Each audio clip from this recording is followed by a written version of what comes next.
her brother in a tragic car accident. Now she says she's having the experience of seeing her brother's face once again. How's that possible? Les Trent with an amazing story.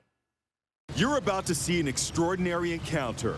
This 28-year-old woman is on her way to meet a guy who she will recognize instantly, though she doesn't really know him. You look wonderful. They used to be total strangers, but their lives have collided in the most heartbreaking way. You have my brother's face. It's hard to see where my brother ends and where you begin.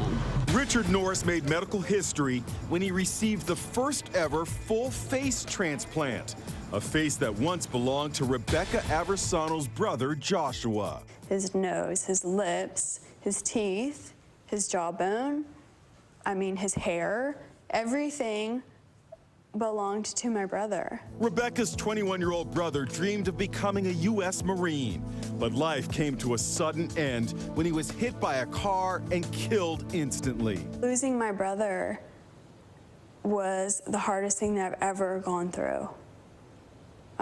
It was completely and utterly devastating. In the midst of this heartbreaking crisis, doctors asked Rebecca and her family to make a difficult decision. They asked us if we were willing to donate or if we would consider donating Joshua's face. The man who would receive the face was Richard Norris. They told us that it was Richard's only hope. Richard was just 23 years old when a shotgun blast accidentally blew away half his face.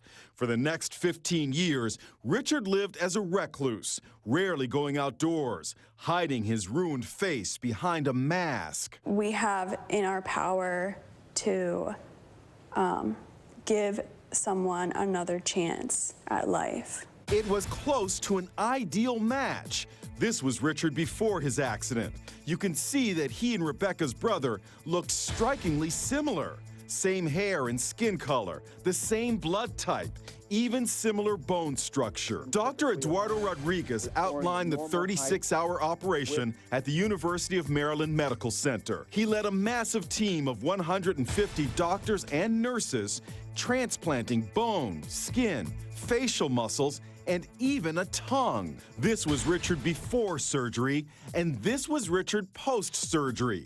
Today, he can barely believe his transformation. It's no words to describe it. I had a face back.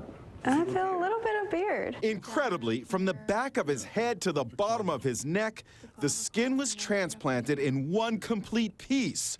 That explains why there are no scars. I definitely see my brother, when I look at you. Richard and Rebecca are getting to know each other.